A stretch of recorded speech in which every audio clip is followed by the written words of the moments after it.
इंसान की ज़िंदगी में अगर शक दाखिल हो जाए तो इसका इलाज यकीन के पहलू से किया जाता है। अगर हम शक का इलाज शक की तकमील के ज़रिए करेंगे तो ये बीमारी बढ़ती ही चली जाएगी, ये बीमारी ख़त्म होने का नाम नहीं लेंगी।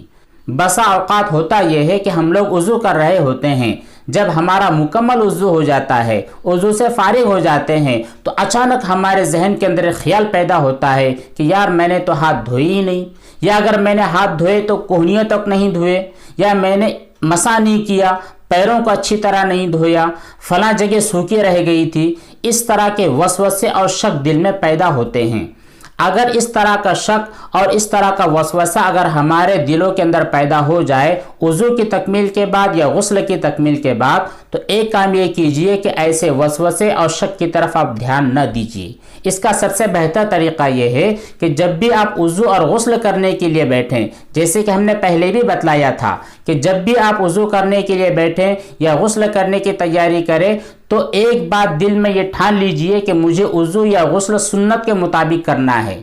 सबसे पहले आप नियत कर लीजिए कि मैं जनाबत से पाक होने के लिए गुस्ल कर रहा हूँ, या मैं नापाकी से पाक होने के लिए वज़ू कर रहा हूँ। इस तरह की सबसे पहले नियत कर लीजिए। उसके बाद में बिस्मिल्लाहिर्रहमानिर्रहीम पढ़कर वज़ू या गुस्ल शुरू कीजिए। और एक बात ध्यान रखिए कि मुझे वज़ू करना है या गुस्ल करना है तो सुन्नत के मुताबिक करना है। जब आपने नियत कर ली तो इंशाअल्लाह आप बिल्कुल तवज्जो और ध्यान से अपना गुस्ल और वज़ू करोगे, और जब आपने मुकम्मल ध्यान और तवज्जो से वज़ू भी किया और गुस्ल भी किया तो इंशाअल्लाह ये जो शक का कीड़ा है ये ऑटोमेटिक मर जाएगा, ये कभी भी पैदा नहीं होगा। आम तौर पर जो शक हमारे दिलों में तहारत के बारे में और नापाकी के बारे में पैदा होते रहते हैं, ये गफलत की वजह से पैदा होते हैं। हम अपने जहन को मुस्तहज़र नहीं रखते, वज़ू करते वक्त में हमारा जहन वज़ू की तरफ नहीं होता, बेख्याली में इधर उधर घूम रहा होता है। इस वजह से आम तौर पर हम लोग शक की बीमारी में पड़ जाते हैं। लेकिन फिर भी आपने बहुत ज़्यादा तवज्जो के साथ, बहुत ज़्यादा दिल के इरादे के साथ वज़ू किया और गुस्ल किया, और वज़ू और गुस्ल के बाद में कोई शक पैदा हो रहा है कि मैंने फ़ला अज़्व धोया नहीं है, तो इस वक्त आप शक की तरफ ध्यान नहीं दोगे। यकीन क्या है उस बात को देखोगे। यकीन हो रहा है कि आपने हाथ धोया, लेकिन शक हो रहा है कि आपने हाथ नहीं धोया, तो आप यकीन के पहलू के ऊपर अमल करो। यकीन कहता है कि हाथ धोया, बस आपने धो लिया। और अगर यकीन कहता है कि आपने हाथ धोया ही नहीं और शक ये कहता है कि शायद आपने हाथ धो लिया होगा, तो इस सूरत में आप यकीन की तरफ जाओगे, शक को छोड़ दोगे। यकीन कहता है कि आपने हाथ नहीं धोया, लिहाजा आप हाथ धोगे, और शक कहता है कि शायद आपने धो लिया, इसलिए शक को छोड़ दोगे।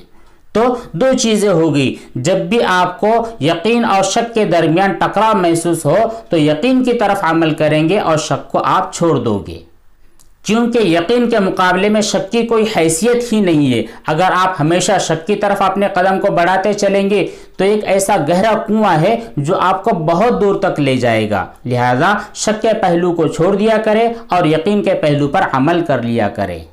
इस पूरी तफसील के बाद ये समझ लें कि अगर आपका वज़ू पूरा हो गया, वज़ू पूरा होने के बाद आपने ये ख्याल किया कि चलो मैं हाथों को दोबारा धो लेता हूँ, या अपना चेहरा दोबारा धो लेता हूँ, या एक सर का मसा दोबारा कर लेता हूँ, तो इसके बारे में चंद सूरतें हैं। पहली सूरत यह है कि अगर आपको यकीन हो जाए कि आपने वज़ू के दरमियान अपने हाथों को धोया ही नहीं, तो इस सूरत में आपके लिए पूरा वज़ू होने के बाद सिर्फ दोनों हाथों का धोना ज़रूरी है। मुकम्मल वज़ू लौटाने की ज़रूरत आपको नहीं है, लेकिन शर्त इसमें यह है कि आपको यकीन होना चाहिए कि आपने वज़ू के दरमियान हाथों को धोया ही नहीं। दूसरी सूरत यह है कि अगर आपको यकीन हो रहा हो कि हमने वज़ू के दरमियान हाथ धोए थे, या फिर सर का मसा कर लिया था, या पैर धो लिए थे, लेकिन शक भी हो रहा है कि शायद हमने नहीं धोए थे, शायद हमने मसा नहीं किया था, तो इस सूरत में आपको शक के ऊपर अमल नहीं करना है, बल्कि यकीन के पहलू को मद्देनज़र रखना है। आपका वज़ू हो चुका है, आपने हाथ धो लिए हैं, आपने पैर भी धो लिए हैं, अपने सर का मसा कर लिया है, क्योंकि आपका यकीन कहता है कि हमने ये काम कर लिए हैं। तो इस सूरत में यकीन के पहलू पर अमल करना है, शक के पहलू को छोड़ देना है। अब तीसरी सूरत यह है कि आपके वज़ू मुकम्मल होने के बाद आपको शक भी नहीं हो रहा है और ना ही आपको यकीन है, बस आप ऐसे ही चाहते हैं कि मैं दोबारा हाथ धो लूँ। आपने पूरा वज़ू कर लिया, वज़ू करने के बाद खड़े हुए कि मस्जिद की तरफ जाना है, अचानक आपके दिल में ख्याल पैदा हुआ कि नहीं यार, मुझको दोबारा हाथ धो लेने चाहिए।